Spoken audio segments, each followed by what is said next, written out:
IPL 2025లో 24వ match Bengaluru Chinnaswamy స్టేడియంలో royal Challengers Bengaluru అలాగే చిన్న ఢిల్లీ క్యాపిటల్స్ మధ్య జరిగింది. ఈ మ్యాచ్లో మనం గనక చూసినట్టయితే 6 వికెట్ల తేడాతో బెంగళూరు జట్టు ఓటమి పాలైంది. మ్యాచ్ ఓడిపోయిన అనంతరం ఆ జట్టు కెప్టెన్ ఆర్సీబీ కెప్టెన్ అయిన రజత్ పటిదార్ తమ జట్టు ఎందుకు ఓడిపోయిందో చెప్పాడు. మ్యాచ్ ఓడిపోయిన తర్వాత రజత్ పటిదార్ ఏమన్నాడంటే, పిచ్ అందరూ అనుకున్నట్లుగా లేదని నేను అనుకుంటున్నాను.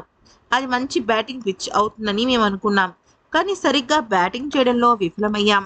మా బ్యాటర్లు అంత నమ్మకంగా లేరు అని నేను అనుకుంటున్నాను.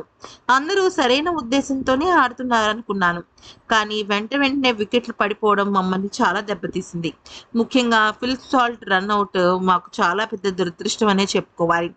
80 పరుగులకు ఒక వికెట్ పడిపోయి ఉంటే 90 పరుగులే 4 వికెట్లు పడిపోవడం మంచిది కాదు. ఆర్సీబీకి మంచి బ్యాటింగ్ లైనప్ ఉంది, కానీ మేము పరిస్థితికి తగ్గట్లుగా సరిగ్గా ఆడాలి. మ్యాచ్లో కొన్ని సానుకూలమైన విషయాలు ఉన్నాయి.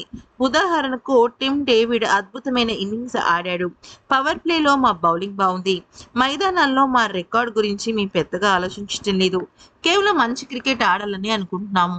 కానీ ఈరోజు కేఎల్ రాహుల్ అద్భుతమైన ప్రదర్శన కూడా మా జట్టు ఓటమికి ప్రధానమైన కారణమైంది. అయితే మా బ్యాటర్లు గనక పోరాడే లక్ష్యాన్ని గనక ప్రత్యర్థి జట్టుకి ఇచ్చి ఉండుంటే బహుశా పరిస్థితి ప్రతిఫలం వేరేలా ఉండేది. మా బ్యాట్స్మెన్స్కి సరిగ్గా కాన్సన్ట్రేషన్ లేదు. వాళ్ళ మీద వాళ్ళకి నమ్మకం లేదు.